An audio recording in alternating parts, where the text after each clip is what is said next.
વસુદેવસુતં દેવં કંસચાણૂરમર્દનમ દેવકી પરમાનંદમ કૃષ્ણં વંદે જગદ્ગુરુમ. આજે આપણે વર્ષ 2024માં પ્રવેશ કરી દીધો છે. પ્રવેશ કરી દીધો તો પ્રથમ દિવસથી જ કંઈક વિશિષ્ટ વિચારવું જોઈએ. ગીતા ચિંતન શૃંખલામાં આપણે એ કરી રહ્યા છે. જગતનો એક સનાતન સિદ્ધાંત છે કે મનુષ્ય જન્મ લે છે ત્યારથી જ એના જીવનમાં દુઃખ જન્મ લઈ લે છે.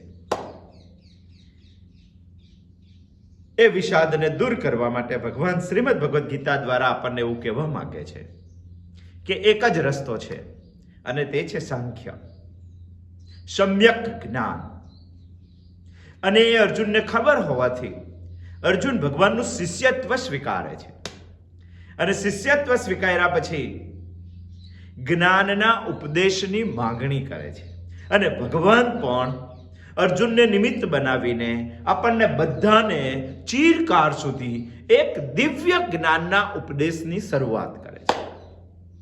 એનું જ નામ છે સાંખ્ય યોગ. શ્રીમદ ભગવદ્ ગીતાનો સંપૂર્ણ પૂર્વ ભૂમિકાનો સારાંશ સાંખ્ય યોગમાં છે.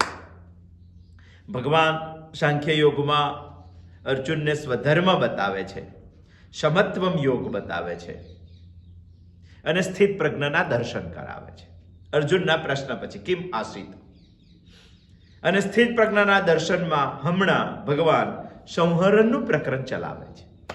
અને સંહરણના પ્રકરણમાં આપણે ત્યાં સુધી આવ્યા હતા કે માણસ યતત અને વિપશ્ચિત બને તો પણ તેની મનને ઇન્દ્રિયો ભરી સભામાંથી હરણ કરી જાય છે. યતત એટલે અંતિમ પ્રયત્ન ભગવાન મેળવવાનો, અને વિપશ્ચિત એટલે ભગવાનને સમજવાની બુદ્ધિ કેળવવાની. જ્ઞાન શક્તિ અને ક્રિયા શક્તિ જબરજસ્ત ડેવલપ કરે છે માણસ. દુનિયામાં આજે આ ચાલી રહ્યું છે અને જબરજસ્ત ડેવલપ કરે છે. બુદ્ધિ જબરજસ્ત વિકાસ કરે છે, પ્રયત્ન પણ જબરજસ્ત વિકાસ કરે છે. પરંતુ ભગવાન અહીંયા એવું કહેવા માંગે છે કે બુદ્ધિની ટોચ અને પ્રયત્નની ટોચ બંને અધૂરા છે. કારણ કે આવા માણસની મનને પણ ઇન્દ્રિયો ખેંચી જાય છે. હરતિ પ્રસભમ મનઃ, ખેંચી જાય છે. ત્યારે આપણને શંકા થાય છે કે આવા પ્રયત્નશીલ વિશ્વામિત્ર અને જૈમિની ઋષિ જેવા પ્રયત્નશીલ, પરાશર જેવા પ્રયત્નશીલ, જેને માના ગર્ભમાં જ વેદ ભણેલા હતા, આવા જે લોકો છે એમના મનને પણ જો આ ઇન્દ્રિયો ખેંચી જતી હોય તો તમારું મારું તો શું થવાનું? ભગવાન કહે છે કે નિરાશ થવાની કોઈ જરૂર નથી. એના માટે ભગવાન 61મા શ્લોકની અંદર એક યુક્તિ બતાવે છે અને એ યુક્તિ ઉપાય બતાવે છે. આપણું નૈરાશ્ય દૂર કરવા માટેનો પ્રયત્ન ભગવાન 61મા શ્લોકમાં બતાવે છે. આખા સંહરણ પ્રકરણનો એ ઉપસંહાર છે. અર્જુને આશિત શબ્દ પૂછ્યો હતો, કેમ આશિત પ્રશ્ન પૂછ્યો હતો, એનો જવાબ પણ આમાં છે. માણસને બે જ શક્તિ ઉપર વિશ્વાસ છે, ક્રિયા શક્તિ અને જ્ઞાન શક્તિ. ભગવાન કહે કે આ ભ્રાંતિમાંથી બહાર નીકળી જાઓ. અને ભ્રાંતિ દૂર કરવા માટે ભગવાન એવું કહે છે કે ક્રિયા શક્તિ અને જ્ઞાન શક્તિ, યતત અને વિપશ્ચિત, આ સિવાયની ત્રીજી પણ એક શક્તિ છે અને એ માણસના ધ્યાનમાં જ નથી રહેતી. એ ધ્યાનમાં લાવવા માટે, ત્રીજી શક્તિની સમજ પાડવા માટે, બે જ શક્તિ છે તેવી ભ્રાંતિ દૂર કરવા માટે ભગવાન આપણને 61મો શ્લોક કહે છે, તાની સર્વાણી સંયમ્ય યુક્ત આશીત મત્પર વસેહિ યસ્ય ઇન્દ્રિયાણી તસ્ય પ્રજ્ઞા પ્રતિષ્ઠિતા. બહુ સુંદર વાત છે. અહીંયા ભગવાને મુખ્યત્વે 3 બાબતો વાત કરી છે. અર્જુનના પ્રશ્નનો પ્રત્યુત્તર છે, આ તો આપણે સમજીએ છીએ.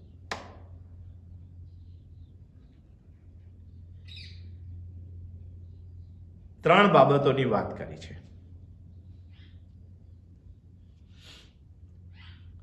એક સંયમ્ય આશિત, બીજું છે યુક્ત આશિત અને ત્રીજું છે મતપર આશિત. અને ત્રણ બાબતોને આપણે સમજવાનો પ્રયત્ન કર્યો. એક છે સંયમ્ય, બીજું છે યુક્ત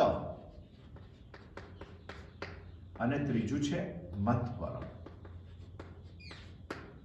આશિત. આશિતના આમ તો બે અર્થ થાય છે.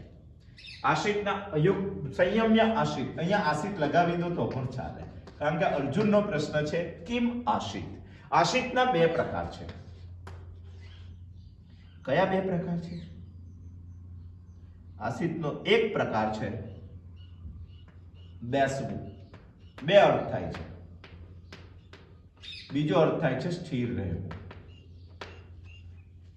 તમે કહેશો કે આશિતનો સ્થિર રહેવું અર્થ કરીએ કે બેસવું અર્થ કરીએ, બંને અર્થ થઈ શકે છે.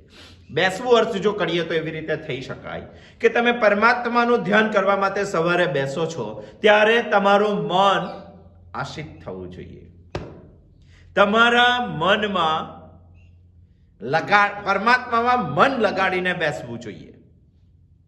અને મન લગાડવા માટે, મનને સ્થિર કરવા માટે યુક્ત, સંયમ્ય અને મતપરક ખૂબ જ જરૂરી છે. જો સ્થિર કરવાનો પ્રયત્ન કરતો હોય, કહેતા હોય, સ્થિર અર્થ કરતા હોય આશિતનો, તો સંયમ્યમાં માણસ સ્થિર રહેવો જોઈએ, યુક્ત થઈને માણસ સ્થિર રહેવો જોઈએ અને મતપર થઈને પણ માણસ સ્થિર રહેવો જોઈએ. આ પણ અર્થ કરી શકાય છે. આપણે જોયું હતું સંયમ્ય. સંયમ્ય એટલે તાની સર્વાણી સંયમ્ય, બધી જ ઇન્દ્રિયોને સંયમમાં રાખવા. પરંતુ સહસા સંયમ્ય થતું નથી.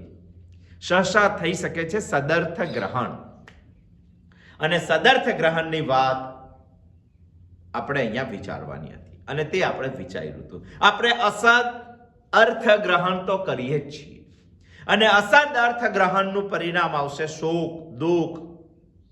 જ્યારે આ પરિણામ આવશે ત્યારે માણસ નાસીપાસ થશે. નાસીપાસ થાય તો માણસ આત્મહત્યા તરફ પ્રેરાય છે. જ્યારે આત્મહત્યા તરફ માણસ પ્રેરાય છે, જીવનમાં અસદ અર્થ ગ્રહણ માણસે કર્યો છે તો આવવાનું છે, આવવાનું છે ને આવવાનું છે. એક સ્પષ્ટતા કરી લે, અસદ અર્થ ગ્રહણ એટલે સત્ય તરફ ન લઈ જવા વાળી બધી બાબતોનું ગ્રહણ. અને સત્ય તરફ લઈ જવા વાળી કોઈ એક બાબતનું ગ્રહણ એટલે સદર્થ ગ્રહણ. સત એટલે ભગવાન, પરમાત્મા. અને જે દિવસે આપણે નાસીપાસ થઈએ ત્યારે એક વિકલ્પ આપણા પાસે સદર્થ ગ્રહણનો હોવો જોઈએ. એટલા માટે ભક્તિ કરવાની, એટલા માટે ચિંતન કરવાનું, એટલા માટે સ્વાધ્યાય કરવાનું, એટલા માટે શાસ્ત્રોનું અધ્યયન કરવાનું. છોકરાને એકલું પૈસાનું જ ભણાવીએ પણ શાસ્ત્રોનું બિલકુલ નહીં ભણાવીએ. એટલા માટે ભણાવવાનું કે પૈસા કેવી રીતે કમાવાના, એના કરતા કેવી રીતે વાપરવાના, આ દુનિયાનો સૌથી મોટો કોયડો છે. અને એ સમજવા માટે સદર્થ ગ્રહણ માણસને જોઈએ જ. એના વગર તાની સર્વાની સંયમ્ય માણસ ના રહી શકે. પરંતુ એકલો સંયમ પણ કામ લાગતો નથી, એ અધૂરો છે. એના માટે યુક્ત થવું. દુનિયામાં બધા બહુ સંયમી લોકો છે, પણ જો યુક્ત નહીં હોય તો એ સંયમને કંઈ મતલબ નથી. ભગવાન સાથે જોડાવો જોઈએ અને જોડાવા માટે મન અને બુદ્ધિ આપવી પડે.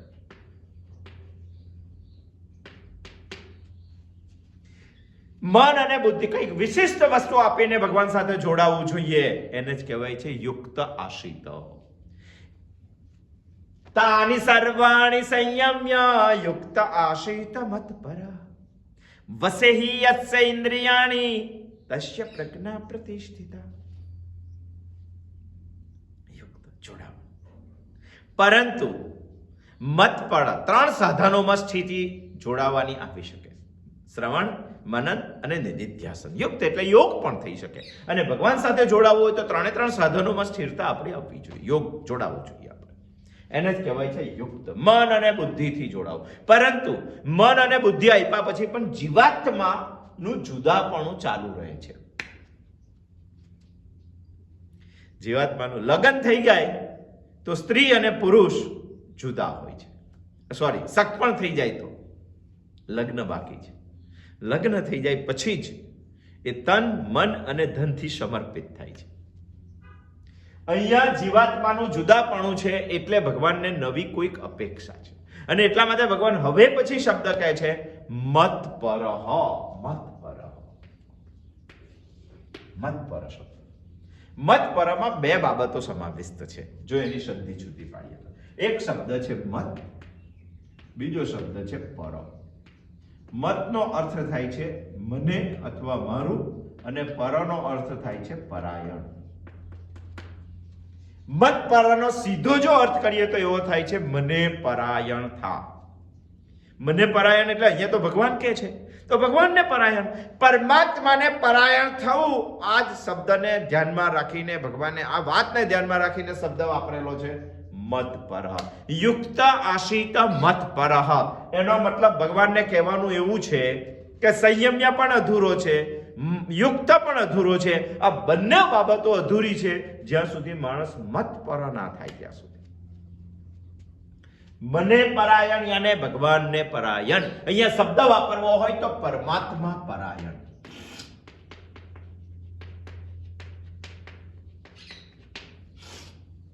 તમે કહેશો કે આ સમજાય એવું નથી, પરમાત્મા પરાયણમાં શું કરવાનું? તો આજે જે પરાયણ છે તેને સમજવું જોઈએ. આજે એક શબ્દ છે ભોગ પરાયણ, બીજો શબ્દ છે ધન પરાયણ,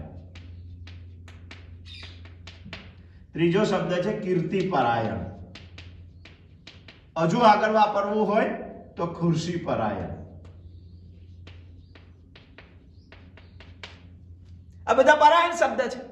તમે આનો અર્થ શું કરો? ચાલો, અર્થ પરાયણ કોઈને કીધો, અર્થ પરાયણ. ધન પરાયણ કોઈને કીધું, પૈસા પરાયણ આપણે કોઈને કીધું તો શું કરતો હશે? અરે પૈસા પરાયણ, ભોગ પરાયણ, અર્થ પરાયણ, વિદ્યા પરાયણ, આ બધા પરાયણ શબ્દ છે. આપણે વિચારવાનું છે પરમાત્મા પરાયણ, કારણ કે મત પર શબ્દ છે. નામ રાખે છે ભગવાન દાસ, લાગે કે ભગવાનનો દાસ પણ હોય પૈસાનો દાસ. વિચારવું જોઈએ માણસે. અર્થ પરાયણ તેને કહી શકાય કે તેના જન્મથી મૃત્યુ સુધીની અને સવારથી સાંજ સુધીની પ્રત્યેક પ્રવૃત્તિ અર્થ માટે હોય. બહુ ધ્યાનથી સાંભળજો તો આપણને પ્રભુ પરાયણ યાદ આવશે, પ્રભુ પરાયણ સમજમાં આવશે. અર્થ પરાયણ તેને જ દુનિયા કહે છે જે સવારથી સાંજ સુધી અને જન્મથી મૃત્યુ સુધી એની પ્રત્યેક પ્રવૃત્તિ અર્થ માટે જ હોય છે. મતલબ કે એ મંદિરે જઈને પૂજાપાઠ કરે તો પણ પૈસા માટે, એ ભગવાનની ભક્તિ કરે તો પણ પૈસા માટે, એ કથા કરે તો પણ ભગવાન માટે, એ શાસ્ત્રોનું વાંચન કરે તો પણ પૈસા માટે, પૂજા કરે તો પણ પૈસા માટે, ભક્તિ કરે તો પણ પૈસા માટે, દેખાડો કરે તો પણ પૈસા માટે, કથા બેસાડે તો પણ પૈસા માટે, અને ભજન કરે તો પણ પૈસા માટે, સ્વાધ્યાય કરે તો પણ પૈસા માટે. જો આ જ હોય તો તે પ્રભુ પરાયણ નથી, તે અર્થ પરાયણ છે. સમજવું જોઈએ માણસ, વિચારવું જોઈએ માણસ. અને બીજો એક વિકલ્પ છે, એવું જ ખુરશી પરાયણ છે. એની સવારથી સાંજ સુધી, જન્મથી મૃત્યુ સુધીની પ્રત્યેક પ્રવૃત્તિ સત્તા માટે જ હોય છે. અને સત્તા માટે પૂજા પણ કરે, કથા પણ કરે, મંદિરે પણ જાય, ભક્ત પણ દેખાડે, કપડાં પણ બદલે, બહુ વિશિષ્ટ તિલક પણ મોટું કરે. આ બધું જ સત્તા માટે કરતો હોય તો આ માણસ સત્તા પરાયણ છે. બસ આ સમજાઈ જાય એટલે આપણને પ્રભુ પરાયણ સમજાઈ જાય, પરમાત્મા પરાયણ એટલે આપણે મત પર સમજી શકીએ. જેની સવારથી સાંજ સુધી અને જન્મથી મૃત્યુ સુધીની બધી જ પ્રવૃત્તિઓનો ઉદ્દેશ પ્રભુ હોઈ શકે છે. એ પૈસા કમાય તો પણ પ્રભુના કામ માટે, એ કીર્તિ કમાય તો પણ ભગવાનના માટે. આવો જે વ્યક્તિ છે એ પૂજા ના પણ કરતો હોય, એ મંદિરે ના પણ જતો હોય, એ કાયમ પૈસા જ કમાયા કરતો હોય, પણ તેના જીવનનું મુખ્ય લક્ષ્ય પ્રભુને પરાયણ થવાનું છે, તો આવો ઓળખવાનું અઘરું છે. અને માતે જ ભગવાને યતત વિપશ્ચિત કીધા પછી મત પર શબ્દ કીધો છે. બે તફાવત છે. બધી જ પ્રવૃત્તિ ધાર્મિક કરતો હોય છતાં પણ ઉદ્દેશ પૈસાનો હોય તો આ વ્યક્તિ દુનિયાને ધાર્મિક લાગે છે, હોતો નથી. એ પૈસા પરાયણ છે, એના લક્ષ્યમાં માત્ર પૈસા જ છે.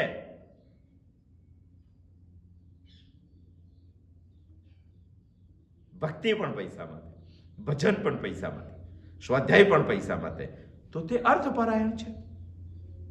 અને પૈસા પણ પ્રભુ માટે, તો તે પ્રભુ પરાયણ છે. આપણા દેશમાં સધનો કસાય સ્ટોરી વાંચવા જેવી છે. પ્રભુ પરાયણ, અને એને જ ભગવાન કહે છે મત પરાયણ, મત પરહ, મને પરાયણ. અને ભગવાનને સૌથી મોટું અપેક્ષિત છે મત પરહ. જો મત પર ના થાવ અને દુનિયાની બુદ્ધિ તમારા પાસે હોય, તમે વિપશ્ચિત હોવ અને દુનિયાનો પ્રયત્ન શ્રેષ્ઠ તમારા પાસે હોય, તમે યતતા હો, તો પણ તમે કાચા છો. એ પાકેલો ઘડો નથી. ગમે તેવી બુદ્ધિ હોય ને ગમે તેવો પ્રયત્ન હોય, પણ મતપર ના બનો ત્યાં સુધી આ બંને અધૂરા છે. સાધક શરૂઆતમાં મન અને બુદ્ધિ શરૂઆતમાં તો સંયમ કરે. જો કેટલી મસ્ત સિક્વન્સમાં ભગવાને સ્ટોરી બતાવેલી છે. સાધક શરૂઆતમાં સંયમ કરે, તાની સર્વાણી સંયમ્ય, બધી ઇન્દ્રિયોનો સંયમ કરે, મનનો પણ બુદ્ધિનો પણ આમનો પણ બધા સંયમો કરે. સંયમો કરીને મન અને બુદ્ધિ ભગવાનને આપે, જોડાય, યુક્ત થઈ જાય. પણ જીવાત્મા તો અલગ રહે છે. આ અલગપણું, આ જુદાપણું કાઢી નાખવું પડે. એને જ કહેવાય છે આપણા શબ્દોમાં આત્મસમર્પણ.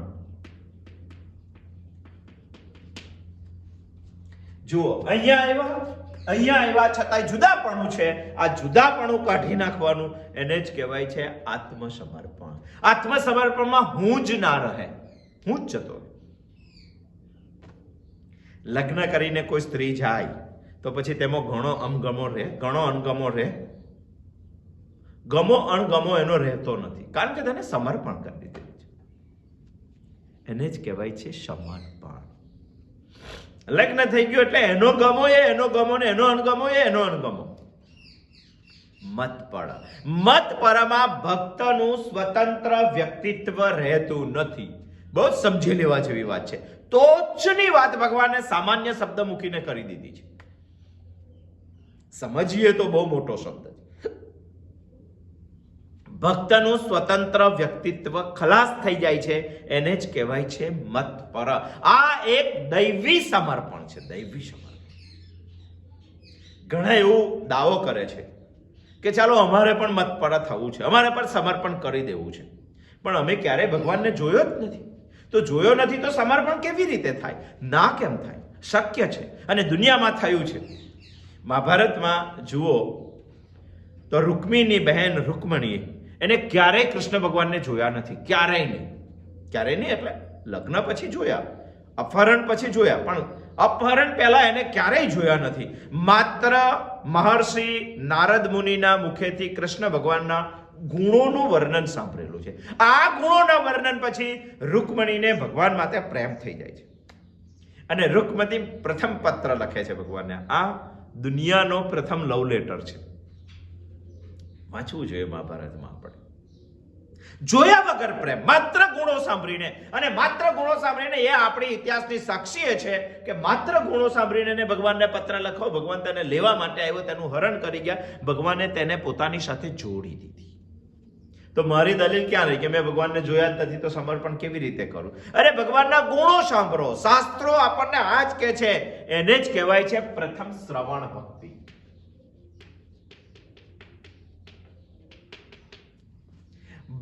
ભગવાનના ગુણોનું તે વખતે નારદ મુનિ હતા, અત્યારે આપણી પાસે બધા બહુ શાસ્ત્રો છે. શાસ્ત્રોમાં ભગવાનના ગુણોનું વર્ણન છે, ભાગવતમાં પણ છે, અને ગુણોનું વર્ણન માણસે સાંભળવું છે. એને જ કહેવાય છે શ્રવણ ભક્તિ. રૂકમણીએ પણ પહેલી શ્રવણ ભક્તિ કરી, નારદ મુનિ પાસેથી સાંભળી. ભગવાનના ગુણો સાંભળ્યા પછી ભગવાન માટે પ્રેમ ઉભો થઈ જાય.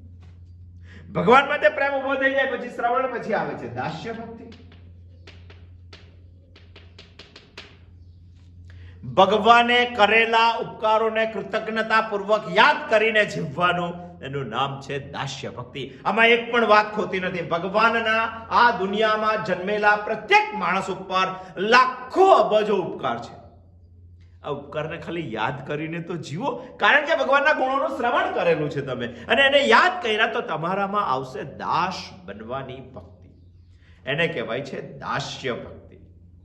પણ એક વખત તમે દાસ બનો ને તો પછી શરૂ થાય છે વાત્સલ્ય ભક્તિ.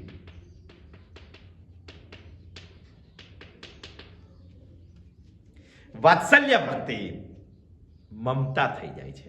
આમાં એક મમતાનો આવેશ છે, પરંતુ વાસ્તવમાં તો મમતા પણ એક જાતનો વિકાર જ છે. એટલે એના કરતા આગળ જઈને શરૂ થાય છે સખ્ય ભક્તિ. સખ્ય ભક્તિમાં પ્રેમનો આવાસ છે. મમતા અને પ્રેમ બંનેમાં ફેર છે. વિશુદ્ધ આ જ્યારે આવે ત્યારે વિશુદ્ધ આત્મશક્તિમાં હુંનું સ્ફુરણ ચાલુ થાય છે. હું એટલે શરીર નહીં, હું એટલે ઇન્દ્રિયો નહીં, હું એક આત્મા શક્તિ છું. આવું સ્ફુરણ ચાલુ થઈ જાય છે શક્ય ભક્તિમાં. અને આવું થાય પછી છેલ્લે આવે છે આત્મનિવેદન. આત્મનિવેદનમ ભક્તિ.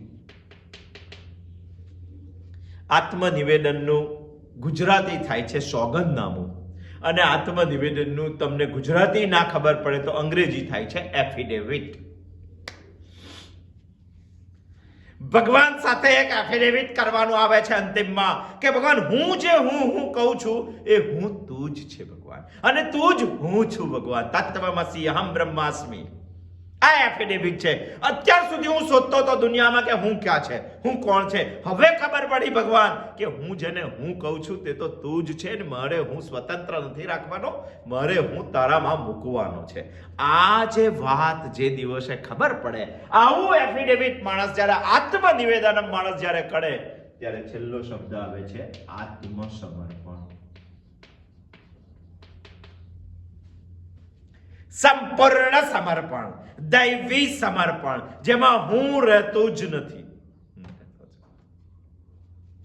આખી પ્રક્રિયા માણસ જો સમજે તો એને જ કહેવાય છે આત્મજ્ઞાન. અને ભગવાન આ આખી પ્રક્રિયાના અંતિમ ચરણને બતાવીને અહીંયા એક શબ્દ મૂકે છે મત્પર. તાની સર્વાણી સંયમ્ય યુક્ત આશિત મત્પર વસે હિ યસ્ય ઇન્દ્રિયાણી તસ્ય પ્રજ્ઞા પ્રતિષ્ઠિતા. આ બે શ્લોકોમાં અત્યારે આપણે આટલું સમજી શકીએ કે ભગવાને કીધું કે યતત વિપશ્ચિત, આ બેનું પરિણામ જ્યાં સુધી મતપરમાં ના થાય ત્યાં સુધી આગળના બંને કઈ કામના નથી, બંને અધૂરા છે. આ મતપર એ સ્થિત પ્રજ્ઞાની ટોચની સ્થિતિ છે. એક વખત માણસ મતપર થઈ ગયો કે આ સરવાળો ખોટો પડી જાય. આ એક રાસાયણિક સમીકરણ છે.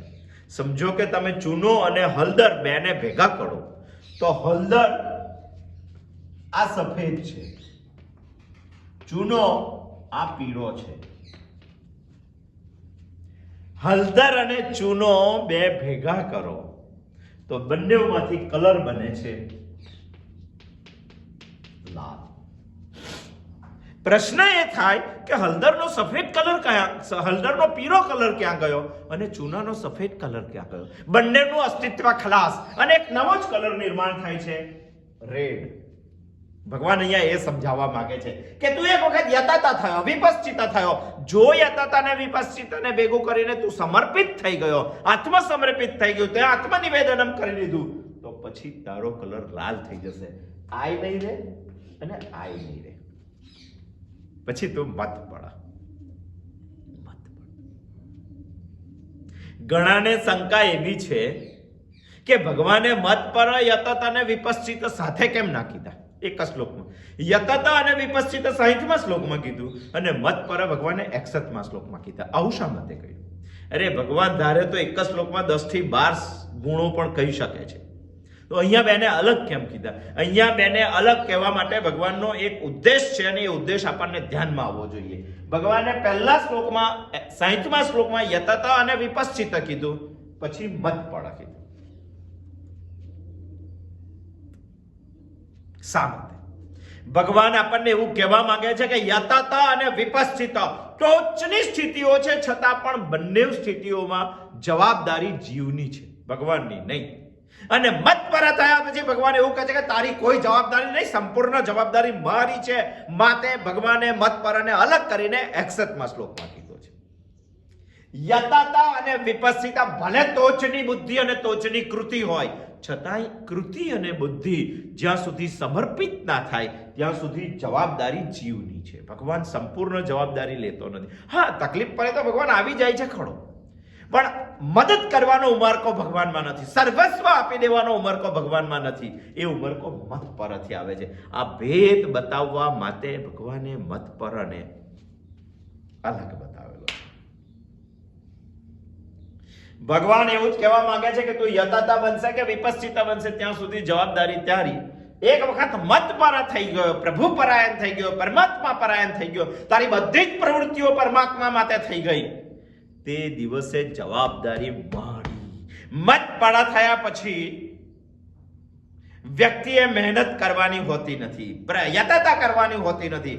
મત પર થયા પછી બુદ્ધિ ચલાવવાની હોતી નથી. વિપશ્ચિત નથી માણસ, એને કોઈ શંકા નથી, એને કોઈ ડર નથી, એને ક્યારેય ઇન્દ્રિયોને સંભાળવી પડતી નથી. જો આ શું સ્થિતિ છે, શ્રીમદ ભગવદ્ ગીતામાં એકદમ ઈઝી આપણને કહી દીધું છે, પણ બહુ ટોચની સ્થિતિ છે. મત પર, મત પર એટલે સમર્પણ. જ્ઞાન અને કૃતિનું પરિણામ છે સમર્પણ. આ ના થાય ત્યાં સુધી ગમે તેટલું મોટું જ્ઞાન હોય, ગમે તેટલી મોટી કૃતિ હોય, કાચી છે. અને જે મત પર થયો એની જ ઇન્દ્રિયો વશમાં રહેશે. તસ્ય વસેહિ યસ્ય ઇન્દ્રિયાણિ, અને તે જ સ્થિત પ્રજ્ઞા કહેવાય. તસ્ય પ્રજ્ઞા પ્રતિષ્ઠિતા. કેટલી સુંદર, સરળ, સમજાય તેવી સ્પષ્ટ વાત ભગવાને કરી છે. એક વખત માણસ મત પર થઈ ગયો એટલે ભગવાને એ રત્ન ઉઠાવી લીધું. ઉઠાવીને ભગવાને પોતાના ખુદના ખજાનામાં એ રત્ન મૂકી દે છે, તાળું મારી દે છે. પછી એ રત્ન કોઈને આપતા નથી. ભગવાનને એવું લાગે કે જરૂર લાગી તો તાળું ખોલીને એ રત્ન કાઢીને ફરી પાછું સૃષ્ટિમાં મૂકે છે. બાકી એ રત્ન ભગવાન જાતે ઉઠાવીને પોતાના ખજાનામાં, આજની ભાષામાં કહેવાય તો લોકરમાં મૂકી દીધું છે. લોકર ઘડીએ ઘડીએ ખોલાય, લોકર એટલે લોકર. પોતાની જાતના ખજાનામાં ભગવાન એ રત્નને ઉઠાવીને મૂકી દે છે. એને જ કહેવાય છે મત પર. એની સંપૂર્ણ જવાબદારી ભગવાનની છે.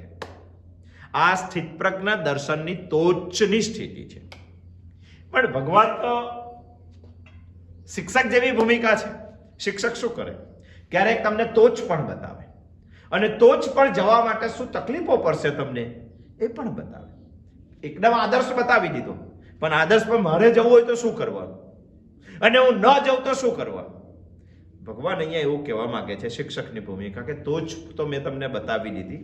મત પડ તાની સન્વાણી સંયમ્ય યુક્ત આશિત મત પર વસેહિ યસ્ય ઇન્દ્રિયાણિ તસ્ય પ્રજ્ઞા પ્રતિષ્ઠિતા. આ ટોચ તો બતાવી દીધી ભગવાન, પણ ટોચ પર પહોંચવા માટે કેટલીક તકલીફો છે. જો પ્રયત્ન નહીં કરો તમે ટોચ ઉપર પહોંચવાનો, તો નિશ્ચિત તમે અધોગતિમાં જવાના છે. આ અધોગતિ અને ટોચ, આ બે વચ્ચેનું કોઈક સાધન હોય તો કામના છે. અને ભગવાન હવે આપણને એવું સમજાવવાના છે કે જો તારું વિમાન આમ નહીં જાય તો આમ તો જવાનું છે. હવે આમ કેવી રીતે જાય બધું સમજાઈ દીધું, પણ હવે આમ કેવી રીતે જતું રહેશે, નીચે કેવી રીતે જતું રહેશે, એ ભગવાન બહુ સુંદર રીતે સમજાવવાના છે. દુનિયાના કોઈ ગ્રંથમાં આટલા લોજિકલ સમજાવેલું નથી. અને એ વાત હવે આપણા આવતા સોમવારથી જોશું. અસ્તુ. જય શ્રી કૃષ્ણ.